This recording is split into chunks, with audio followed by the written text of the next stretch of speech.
Assalamualaikum warahmatullahi wabarakatuh. Baiklah Ibu dan teman-teman, izinkan kami dari kelompok 5 untuk mempresentasikan hasil diskusi kami yang berjudul Pengertian dan Konstruksi Teori Akuntansi. Baiklah, kelompok 5 terdiri dari 5 anggota. Pertama ada Anissa Mutia dengan nomor BP 1910532229. Lalu ada Anggi Putri Sandri dengan nomor BP 1910531041. Lalu ada Areta Safira dengan nomor BP 1910532017.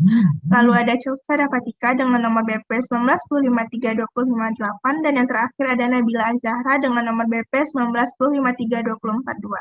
Baiklah, materi pertama yaitu arti penting teori akuntansi. Mengapa teori akuntansi itu dianggap sangat penting? Nah, seperti yang kita ketahui bahwa praktik akuntansi yang baik dan maju itu tidak akan dapat dicapai apabila seorang praktisi itu tidak menerapkan atau tidak dilandasi oleh teori yang baik. Nah, pemecahan masalah akuntansi yang hanya berdasarkan pengalaman saja itu akan sama saja dengan pemecahan masalah dengan cara coba-coba atau trial dan error. Nah, pemecahan masalah hanya dengan menggunakan cara coba-coba saja atau trial dan error itu akan memakan waktu yang sangat lama hingga seorang praktisi tersebut menemukan cara yang baik untuk pemecahan masalah tersebut. Padahal sebenarnya apabila seorang praktisi tersebut sudah dilandasi atau sudah memahami teorinya dengan baik, maka pemecahan masalah tersebut dapat dilakukan dengan waktu yang sangat singkat. Nah, dengan kata lain dapat kita bilang bahwa kemajuan profesi itu akan terhambat jika praktisi hanya puas dengan pengalamannya saja. Selain itu, pengetahuan tentang teori akuntansi ini akan mengimbangi keterbatasan pengalaman yang dimiliki oleh praktisi tersebut. Sehingga dapat kita simpulkan bahwa mengapa teori akuntansi itu penting? Karena pertama, teori akuntansi merupakan bagian penting karena pemahaman praktisi atas teori akuntansi dapat mendorong pengembangan serta perbaikan menuju praktik yang sehat. Selain itu, teori akuntansi menjadi landasan untuk memecahkan masalah-masalah akuntansi secara beralasan atau bernalar yang secara etis dan ilmiah dapat dipertanggungjawabkan. Selain itu, pengetahuan tentang teori akuntansi akan mengimbangi keterbatasan pengalaman. Baiklah, materi kedua yaitu pengembangan akuntansi. Sini akuntansi dipandang dari dua sisi. Pertama yaitu sebagai pengetahuan profesi dan yang kedua sebagai suatu disiplin pengetahuan di perguruan tinggi. Nah, pertama sebagai pengetahuan profesi, di sini akuntansi itu dianggap sebagai pelaksanaan dan penerapan standar untuk menyusun laporan keuangan. Nah, biasanya di sisi profesi ini akuntansi itu dianggap sebagai semata-mata dianggap sebagai suatu metode atau teknik tanpa memperhatikan teori yang ada di balik praktiknya tersebut. Lalu kedua yaitu sebagai suatu disiplin pengetahuan di perguruan tinggi. Nah, di sini di sisi akademisi itu memandang akuntansi sebagai dua kajian, yaitu bidang praktik dan juga bidang teori. Nah, di bidang praktik itu berkaitan dengan penerapan PABU atau prinsip akuntansi yang berlaku umum. Sedangkan bidang teori itu berkaitan dengan penjelasan, deskripsi, dan argumen praktik akuntansi yang biasanya kita sebut sebagai teori akuntansi. Nah, di teori akuntansi ini biasanya itu lebih menjelaskan mengenai mengapa gitu. Sebagai contoh, mengapa di perusahaan A itu menggunakan suatu metode akuntansi tertentu, sedangkan pada perusahaan lain itu menggunakan metode yang berbeda pula gitu. Nah, kebutuhan akan penjelasan fenomena atau praktik akuntansi ini akan menumbuhkan berbagai gagasan akademik, teori, dan riset ilmiah di bidang akuntansi yang dimaksudkan untuk mengembangkan dan memperbaiki praktik akuntansi. Nah, pengembangan akuntansi ini lebih banyak terjadi di perguruan tinggi, sehingga perguruan tinggi ini diharapkan mampu membuat praktik akuntansi menjadi lebih baik lagi ke depannya. Nah, akademisi itu berperan sebagai jembatan antara praktik dan teori, sehingga akuntansi akan berkembang terus ke arah yang lebih baik lagi. Baiklah, materi selanjutnya yaitu peran riset akuntansi. Nah, terdapat 3 aspek penting yang melandasi pengembangan akuntansi. Pertama yaitu riset, pendidikan, dan praktik. Seperti yang kita lihat pada layar, itu terdapat segitiga yang mana sudut-sudutnya terdapat riset, pengajaran, dan juga praktik. Nah, pada aliran luar atau aliran yang berlawanan dengan arah jarum jam itu menggambarkan bagaimana peran riset terhadap pengajaran dan juga praktik. Riset-riset yang ada itu akan diajarkan oleh para akademisi atau para pengajar kepada peserta didik yang mana itu juga akan menambah pengetahuan profesional. Nah, tentu ini akan mendorong praktik yang lebih baik ke depannya. Selanjutnya untuk aliran yang berada di dalam atau yang searah dengan jarum jam itu menggambarkan bagaimana peran pengajar terhadap riset dan juga praktik.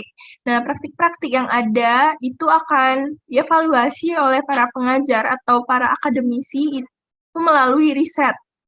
Jadi para akademisi atau pengajar itu memberikan eee, teknik yang ideal atau bagaimana praktik yang ideal melalui riset, sehingga akan menciptakan praktik akuntansi yang lebih baik lagi ke depannya. Selanjutnya, saya akan menjelaskan mengenai pengertian akuntansi. Definisi akuntansi itu dapat dipisahkan dalam dua bentuk pengertian. Yang pertama sebagai seperangkat pengetahuan, yang kedua sebagai proses, fungsi, atau praktik. Definisi pertama sebagai seperangkat pengetahuan, akuntansi diartikan sebagai seperangkat pengetahuan yang mempelajari bagaimana proses melakukan perekayasaan penyediaan jasa, berupa informasi keuangan yang bersifat kuantitatif, dan bagaimana melaporkan informasi tersebut kepada pihak berkepentingan yang nantinya akan menjadi dasar dalam pengambilan keputusan ekonomi. Untuk pengertian kedua, sebagai proses, fungsi, atau praktik, akuntansi adalah suatu proses melakukan mengidentifikasi, mengesahkan, mengukur, mengakui, mengklasifikasikan, menggabungkan, meringkas, dan menyajikan data keuangan yang dimana itu bersumber dari kejadian, transaksi, atau kegiatan operasi dari suatu unit organisasi yang akan menjadi dasar dalam bahan olahan akuntansi untuk dapat menghasilkan suatu informasi yang relevan bagi pihak yang berkepentingan. Nah, untuk membedakan kedua pengertian tadi ialah pengertian pertama itu untuk menentukan status akuntansi. Status di sini dapat kita lihat dari bagaimana informasi yang telah dihasilkan oleh akuntansi tadi, informasi keuangan dilaporkan oleh akuntansi tadi, itu berguna sebagai dasar dalam pengambilan keputusan ekonomi. Jadi dapat kita lihat bahwa akuntansi memiliki informasi yang dasar akuntansi memiliki status yang cukup penting gitu. Sementara untuk pengertian kedua, itu menentukan bahwa akuntansi itu sebagai suatu proses atau karakteristik. Nah, di mana dijelaskan dari pengertian bahwa karakteristik dari akuntansi sendiri atau prosesnya sendiri mulai dari identifikasi, pengesahan, mengukur, sampai menyajikan informasi keuangan diperoleh tersebut untuk dapat menghasilkan atau informasi keuangan yang relevan.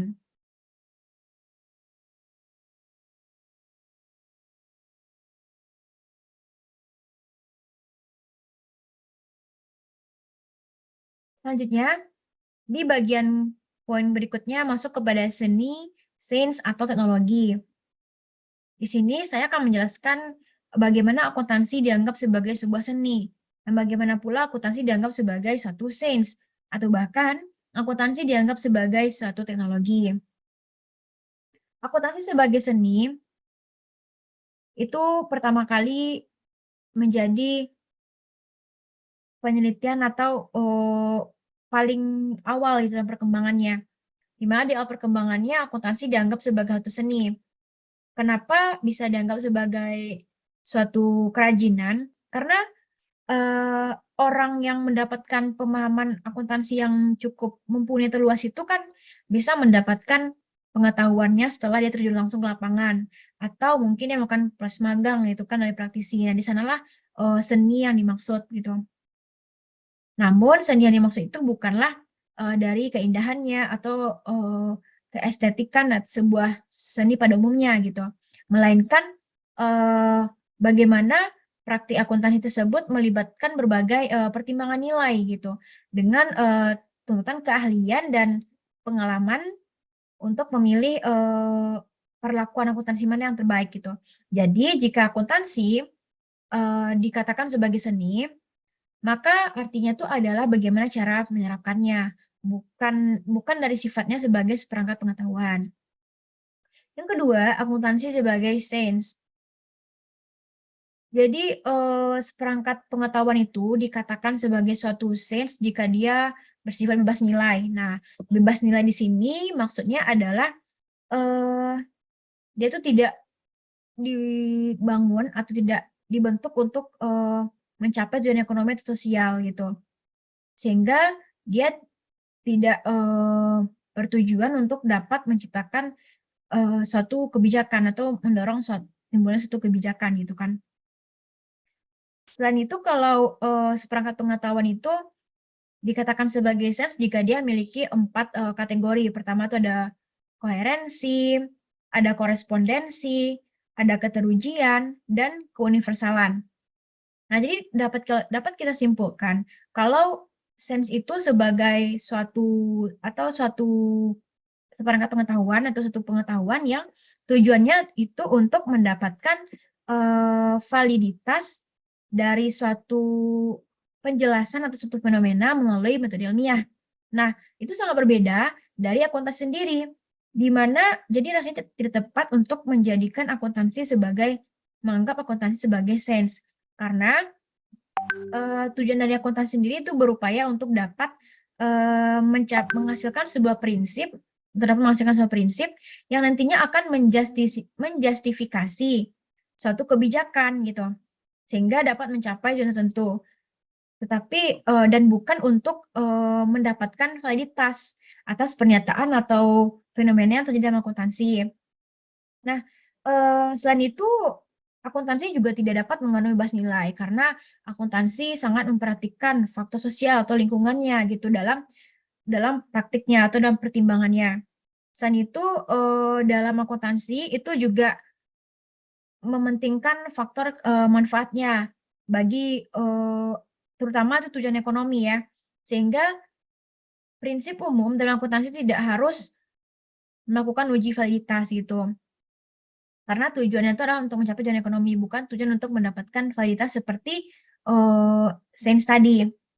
Nah, namun meskipun dari penjelasan tadi kalau misalkan terlihat bahwa akuntansi bukan sebagai tergolong dalam satu sains.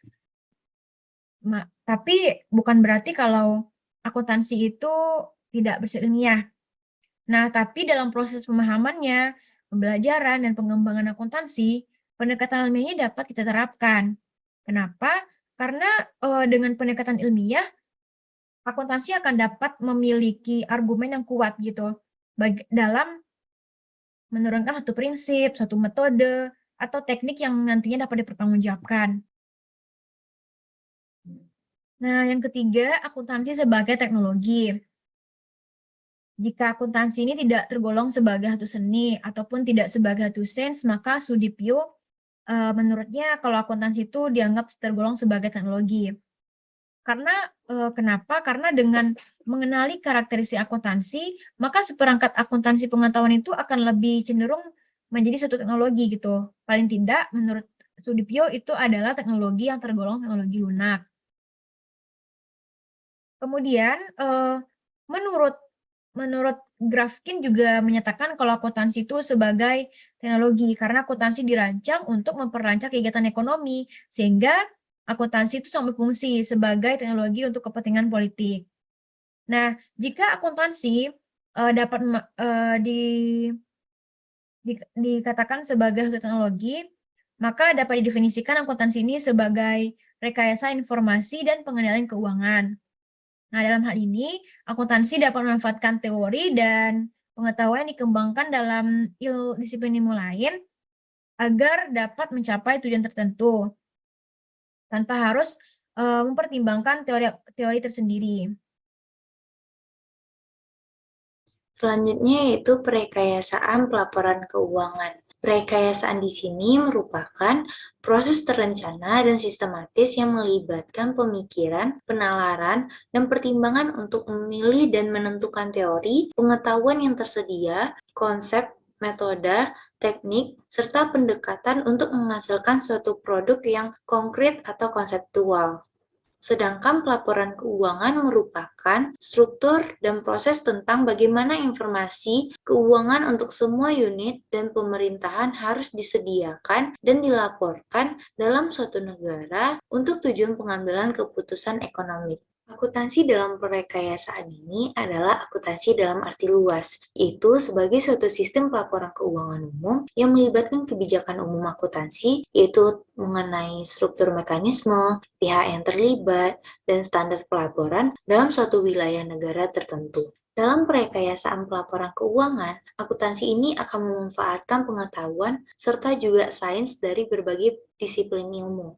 Tujuannya adalah untuk menjelaskan kekuatan pengarah dalam merekayasa akuntansi karena tujuan tersebut akan dimanfaatkan untuk mengevaluasi kebermanfaatan dan juga keefektifan produk yang akan dihasilkan. Selanjutnya yaitu teori akuntansi sebagai sains. Jadi, sebagai sains, kegiatan penjelajahan dan riset akuntansi lebih diarahkan untuk menguji secara ilmu teori-teori yang akan diajukan sebagai penjelasan fenomena akuntansi, alam atau sosial. Teori akuntansi sering disebut sebagai sains yang berdiri sendiri, sehingga menjadi sumber atau induk pengetahuan dan praktek akuntansi. Teori akuntansi ini merupakan perangkat hipotesis-hipotesis yang bersifat deskriptif, sebab hasil penelitian dengan menggunakan metode ilmiah tertentu. Oleh karena itu, teori akuntansi berisi keseluruhan analisis dan komponen-komponen seperti asumsi, definisi, dan juga hipotesis yang menjadi sumber acuan untuk menjelaskan dan memprediksi gejala-gejala atau peristiwa dalam akuntansi.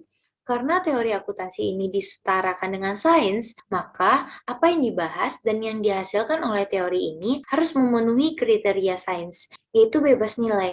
Maksudnya, tidak untuk mencapai tujuan sosial atau ekonomik tertentu. Lalu koheren, serta universal dapat diuji atau diverifikasi secara empiris. Kebutuhan untuk memenuhi kriteria tersebut menjadi arah teori akuntansi bergeser dari menghasilkan prinsip dan praktek akuntansi baru yang lebih baik menjadi ke menguji validasi penjelasan suatu fenomena atau fakta akuntansi. Demikian juga bahan kajian akuntansi yang bergeser dari akuntansi sebagai objek ke manusia di belakang akuntansi. Manusia di belakang akuntansi ini merupakan akuntan, manajemen, investor, atau pelaku pasar modal. Selanjutnya yaitu teori akuntansi sebagai penalaran logis. Teori dapat diartikan sebagai penalaran logis yang melandasi praktek berupa tindakan, kebijakan, atau peraturan dalam kehidupan nyata. Teori ini berusaha untuk memberikan pembenaran terhadap praktik agar praktik itu mempunyai kekuatan untuk dapat dipertahankan atau dipertanggungjawabkan kelayakannya. Ada manfaat dari penalaran logis yang dituangkan dalam bentuk rangka konseptual, yaitu untuk mengevaluasi dan membenarkan serta mempengaruhi dan mengembangkan praktik. Dalam rangka konseptual itu sendiri terdapat 5 fungsi. Yang pertama, acuan evaluasi praktek akuntansi berjalan. Yang kedua, haluan pengembangan praktek baru. Yang ketiga, basis penurunan standar akuntansi. Yang keempat, basis perbaikan praktek berjalan. Yang kelima, pedoman pemecahan masalah potensial. Sehingga dapat disimpulkan bahwa teori akuntansi merupakan penalaran logis, gagasan-gagasan mendasar, atau gagasan-gagasan yang berkaitan dan konsisten yang semuanya dapat disebut sebagai penalaran logis saja, karena akuntansi diberlakukan sebagai teknologi dan proses penalaran logis tersebut dapat disebut sebagai perekayasaannya. Proses penalaran logis untuk akuntansi ini diwujudkan dalam bentuk perekayasaan pelaporan keuangan, perekayasaan akuntansi yang nantinya akan menghasilkan suatu rangka konseptual yang berfungsi untuk mengevaluasi atau membenarkan dan untuk mempengaruhi atau mengembangkan praktek akuntansi. Maksud mengevaluasi dan membenarkan di sini adalah bahwa penalaran logis dapat digunakan untuk memberikan jawaban mengapa praktek yang terjadi seperti sekarang berjalan dan mengapa bukan yang lain. Mengevaluasi berarti membandingkan apakah praktek yang sedang berjalan sudah selayaknya kalau ditinjau dari tujuan yang ingin dicapai dalam pelaporan keuangan dan menentukan apakah ada alternatif yang lebih baik lagi. Dengan kata lain, penalaran logis ini dapat digunakan untuk menilai apakah praktek yang sekarang berjalan telah mendukung atau menjamin tercapainya tujuan pelaporan yang dicanangkan dalam rangka konseptual. Kalau praktek tertentu ternyata sesuai dengan tujuan yang ingin dicapai, maka praktek tersebut dapat dikuatkan menjadi standar oleh Badan Penyusun Standar. Maksud dari mempengaruhi dan mengembangkan di sini adalah kalau ada suatu masalah akuntansi dalam praktek yang berlaku belum diatur dalam suatu standar resmi, maka pemecahannya dapat dilakukan dengan menggunakan penalaran logis. Walaupun praktisi akuntansi mempunyai keleluasaan untuk menggunakan pertimbangannya dalam pemecahan masalah, dalam penalaran logis dan rangka konseptual dapat mempengaruhi pertimbangan praktisi dengan memberikan landasan berpikir dan juga batas keleluasaan memilih. Dengan demikian, keputusan yang diambil oleh para praktisi nantinya masih dalam batasan-batasan penalaran yang mengarah ke tujuan dan juga tidak bersifat subjektif. Baiklah, saya Arita Safira akan melanjutkan pembahasan mengenai perspektif teori akuntansi. Nah, seperti yang telah dijelaskan rekan saya sebelumnya, akuntansi itu apabila dipandang sebagai sains, maka teori akuntansi itu merupakan penjelasan ilmiah.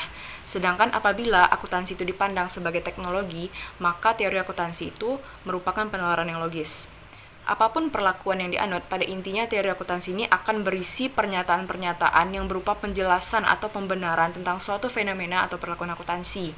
Nah, contoh fenomenanya yang dapat kita perhatikan seperti metode-metode dalam akuntansi, adanya keharusan menyusun statement aliran kas, ataupun mungkin pernyataan apakah kos sekarang itu lebih relevan dari kos historis. Nah, selain dari perspektif atau aspek taksonomi yang membagi teori akuntansi menjadi penjelasan ilmiah atau justifikasi, teori akuntansi itu juga sering dikelompokkan atas dasar perspektif lain menurut tujuan atau penekanan pembahasan. Nah, untuk aspek tersebut, itu terbagi menjadi dua, yaitu ada aspek sasaran teori dan aspek tataran semiotika. Nah, untuk aspek sasaran teori, ini mendasari perbedaan teori akuntansi menjadi teori akuntansi positif dan normatif. Nah, klasifikasi ini, jika dapat kita katakan itu sebenarnya adalah konsekuensi logis dari pendefinisian akuntansi sebagai sains atau teknologi. Nah, jika dalam pandangan sains, maka akan menghasilkan teori akuntansi yang positif. Dan jika dalam pandangan teknologi, maka akan menghasilkan teori akuntansi normatif. Klasifikasi ini juga terjadi karena sasaran yang berbeda yang ingin dicapai atau dihasilkan oleh teori akuntansi tersebut. Nah, sedangkan untuk aspek tataran semiotika, itu nanti akan terbagi menjadi 3 tingkatan, yaitu ada sintaksis, semantik, dan pragmatik yang nanti akan kita bahas secara rinci pada bagian tersebut. Baiklah, selanjutnya kita akan membahas aspek pertama, yaitu aspek sasaran teori. Seperti yang telah dijelaskan tadi bahwa aspek ini nanti akan membagi teori akuntansi menjadi positif dan normatif. Nah, penjelasan positif itu nanti akan berisi pernyataan tentang suatu peristiwa yang sesuai dengan fakta yang terjadi atas dasar pengamatan empiris. Dan penjelasan untuk positif ini nanti akan diarahkan untuk memberikan jawaban apakah sesuatu pernyataan itu benar atau salah atas dasar kriteria ilmiah.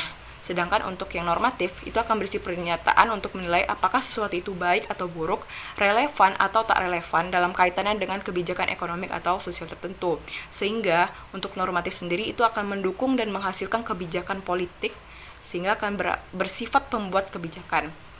Atas dasar perbedaan aspek ini, sasaran teori akuntansi positif tentunya yaitu menghasilkan penjelasan tentang apa yang terjadi secara objektif tanpa dilandasi dengan pertimbangan nilai atau value adjustment. Nah, ini akan berkepentingan dengan masalah fakta. Di lain sisi, untuk teori akuntansi normatif, itu nanti akan menghasilkan penjelasan mengapa perlakuan akuntansi tertentu itu bisa lebih baik atau lebih efektif daripada perlakuan akuntansi alternatif lainnya, yang dikarenakan tujuan akuntansi tertentu harus dicapai. Nah, ini berkepentingan dengan masalah nilai. Seperti contohnya itu adalah teori akuntansi positif yang berusaha untuk menjelaskan fakta bahwa perusahaan manufaktur itu cenderung memilih FIFO, sedangkan untuk perusahaan dagang itu cenderung memilih LIFO. Seperti yang kita ketahui juga bahwa tujuan teori positif itu untuk mendeskripsikan. Oleh karena itu, dalam pandangan teori akuntansi positif, itu tidak lagi berkepentingan untuk menilai apakah metode FIFO ini lebih baik atau lebih bermanfaat daripada metode LIFO. Karena ini akan dibahas nantinya dalam teori akuntansi normatif. Baiklah, selanjutnya adalah pada bagian kedua, yaitu aspek tataran semiotika. Pada aspek ini, akuntansi ini nanti akan mengambil penyediaan dan transmisi informasi sebagai sarana komunikasi bisnis, sehingga akuntansi sendiri itu dapat dikatakan sebagai bahasa bisnis. Dalam linguistik, sistem komunikatif dan efek komunikatif ini dipelajari dalam 3 bidang, yaitu ada semiotika, linguistik, dan logika. Dan untuk semiotika itu sendiri merupakan bidang yang membahas tentang tanda dan teori umum tanda dalam linguistik. Semiotika ini nanti akan terbagi menjadi 3, yaitu sintaksis, semantik, dan pragmatik yang sebelumnya telah saya jelaskan. Adapun sintaktika itu menelaah logika dan kaidah bahasa, di mana nanti akan adanya hubungan logis di antara tanda-tanda atau simbol-simbol bahasa. Sedangkan semantika ini akan menelaah hubungan antara tanda atau simbol dan fakta dalam dunia nyata. Dan untuk pragmatika ini nanti akan membahas dan menguji apakah komunikasi itu efektif dengan mempelajari ada tidaknya perubahan perilaku penerima.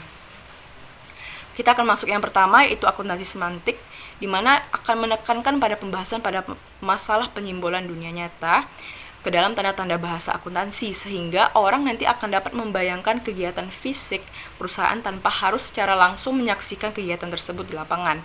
Nah, teori ini juga berusaha untuk menemukan dan merumuskan makna-makna penting pelaporan keuangan. Oleh karena itu, teori ini banyak membahas pendefinisian makna elemen, pengidentifikasian atribut atau karakteristik elemen, dan penentuan jumlah rupiah atau pengukuran sebagai salah satu atributnya. Pendefinisian ini adalah langkah penting dalam teori semantik karena jika ada kesalahan dalam pemaknaannya, tentu ini akan mempunyai implikasi penting dalam pengoperasian akuntansi sendiri. Jadi, teori akuntansi semantik ini akan berhubungan dengan pelambangan dan penafsiran objek akuntansi untuk menghasilkan informasi semantik yang bermakna bagi pemakai laporan keuangan. Biasanya, agar komunikasi akuntansi itu menjadi lebih efektif, penyampaian informasi semantik itu tidak dapat dipisahkan dengan informasi sintaktik. Baik, terima kasih. Untuk pembahasan selanjutnya, itu akan disampaikan oleh saya sendiri, Anissa Mutia, dengan BP 191053-2029.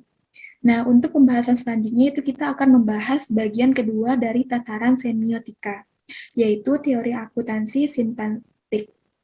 Nah, apa sih yang dimaksud dengan teori akuntansi sintaktik?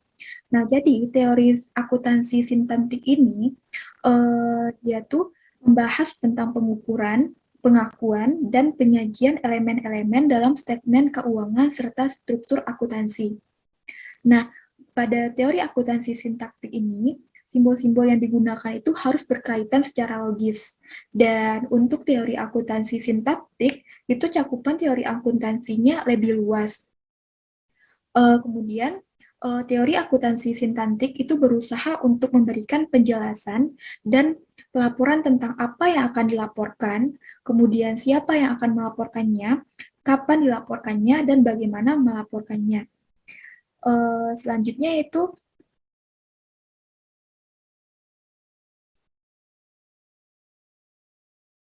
kita akan membahas tentang teori akuntansi pragmatik. Nah, jadi teori akuntansi pragmatik ini memusatkan perhatiannya pada pengaruh informasi terhadap perubahan perilaku pemakai laporan. Nah, jadi teori akuntansi pragmatik ini membahas berbagai hal dan masalah yang berkaitan dengan pengujian kebermanfaatan informasi, baik dalam konteks pelaporan keuangan eksternal maupun itu manajerial. Dan untuk teori pragmatik ini, dia berisi banyak sekali pengujian-pengujian teori tentang hubungan antar variabel akuntansi dan dengan variabel perusahaan. Dan teori akuntansi pragmatik ini sering juga diklasifikasikan sebagai akuntansi keperilakuan. Selanjutnya itu kita akan membahas tentang aspek pendekatan penalaran. Nah, kita bahas satu-satu. Apa sih itu penalaran? Nah, jadi penalaran merupakan proses berpikir secara logis dan sistematis untuk membentuk dan mengevaluasi suatu keyakinan terhadap suatu pernyataan atau penjelasan.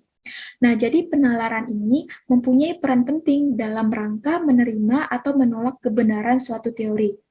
Proses penyimpulan yang menghasilkan pernyataan atau penjelasan sebagai teori itu dapat bersifat deduktif dan induktif. Oke, kita lanjut bahas satu persatu. Apa itu deduktif dan induktif? Untuk pendekatan penalaran deduktif.